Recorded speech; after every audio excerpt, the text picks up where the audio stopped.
തിരുവനന്തപുരത്തെ UDF സ്ഥാനാർത്ഥി ശശി തരൂരിനോടുള്ള കോൺഗ്രസ് പ്രവർത്തകരുടെ വിയോജിപ്പും അഭിപ്രായ വ്യത്യാസവും സാമൂഹ്യ പ്രശ്നമായി മാറിയിരിക്കുകയാണെന്ന് BJP ജില്ലാ അധ്യക്ഷൻ VV രാജേഷ്. ഇത് തെരഞ്ഞെടുപ്പിന്റെ സുഗമമായ നടത്തിപ്പിനെ ബാധിക്കാതിരിക്കാൻ പോലീസും കോൺഗ്രസ് നേതൃത്വവും ശ്രദ്ധിക്കണം. കോൺഗ്രസ് പ്രവർത്തകരിൽ നിന്ന് UDF സ്ഥാനാർത്ഥിക്ക് സംരക്ഷണം നൽകണമെന്നും BJP ജില്ലാ പ്രസിഡന്റ് VV രാജേഷ് പറഞ്ഞു. UDF സ്ഥാനാർത്ഥികളോട് UDF പ്രവർത്തകർ തന്നെ വിയോജിപ്പും വ്യത്യസ്തമായ അഭിപ്രായവുമാണ് ഇപ്പോഴുള്ളത്. ഇത് ലഭ്യമായ അറിവുകൾ വെച്ച് BJP നേരത്തെ തന്നെ പറഞ്ഞിട്ടുള്ളതാണ്. സ്ഥാനാർത്ഥി പര്യടനം തുടങ്ങിയതോടെ അത് മറന്നീക്കി പുറത്തു വന്നിരിക്കുകയാണെന്ന് അദ്ദേഹം പറഞ്ഞു.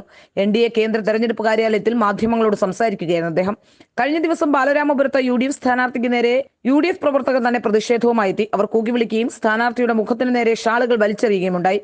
കഴിഞ്ഞ 15 വർഷക്കാലം പാർട്ടി പ്രവർത്തകരെയും ജനങ്ങളെയും നിരാകരിച്ച ഒരു ജനപ്രതിനിധിക്ക് നേരെ ഇങ്ങനെയുണ്ടാകുന്നത് സ്വാഭാവികമാണ്. എന്നാൽ കോവളം നിയോജക മണ്ഡലത്തിൽ നിന്നും ആരംഭിച്ച പ്രവർത്തകരുടെ വിയോജിപ്പും സ്വീകരണവും കഴക്കൂട്ടം മണ്ഡലത്തിലെ മണ്ണന്തലയിലെത്തിയപ്പോൾ കയ്യാങ്കളിയായി മാറി. UDF സ്ഥാനാർത്ഥിക്ക് നേരെ UDF പ്രവർത്തകർ തന്നെ കയ്യാങ്കളി നടന്ന അവസ്ഥയിൽ കാര്യങ്ങളെത്തി. ഇതിന്റെ വീഡിയോ റെക്കോർഡ് ചെയ്ത കോൺഗ്രസ് പ്രവർത്തകന്റെ മൊബൈൽ ഫോൺ പോലീസ് പിടിച്ചു വെച്ചിരിക്കുന്നു. ഇതിന്റെ പല വീഡിയോകളും പോലീസ് പൂഴ്ത്തിവെച്ചിരിക്കുന്നു.